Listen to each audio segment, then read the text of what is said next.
You recognize in them. Yes, in myself and in them. Yeah, sure.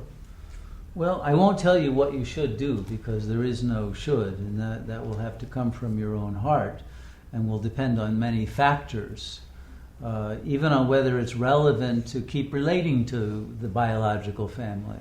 There's no law saying you must, right?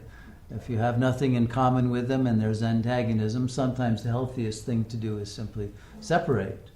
I mean, Ramana did that when he was 16. He left and that was it until they came and became his disciples. And they might do that with you later. But it also may be possible for you to heal, to have very deep conversations with them, to point out to them what you have learned about your own ego that has humbled you, rather than pointing the finger at them, showing what you have learned, and that may inspire them to want to learn and grow in the same way that you have. And the very fact that you can now see them from a new height, from a new perspective that is a much larger context, can be threatening to them, but it can also be something awesome in which they now see you as a different being than their projections were. And when their old projections on you fall away, their own sense of identifications based on those may also fall away. And so there can be a renewal of relationship at a higher assemblage point that can enable the love to flow again.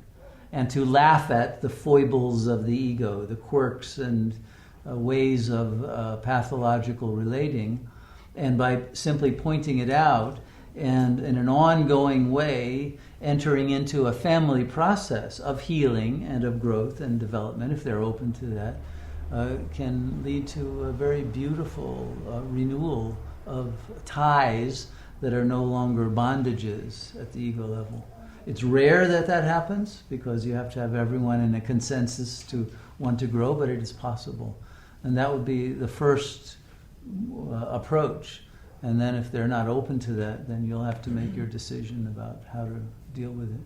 But also the more compassion you have, the more you'll be able to experience their pathological relating without it disturbing you.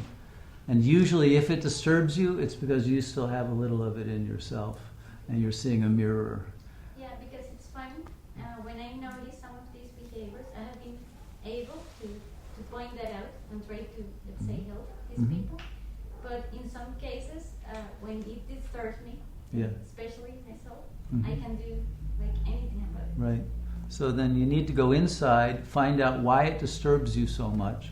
And usually it's because you have the same tendency that may play out in different contexts than theirs. But you got it from them probably originally. Right. And so now it's there so you can let it go and grow. And then you can be with them without the emotional charge. And that will be a great service to them.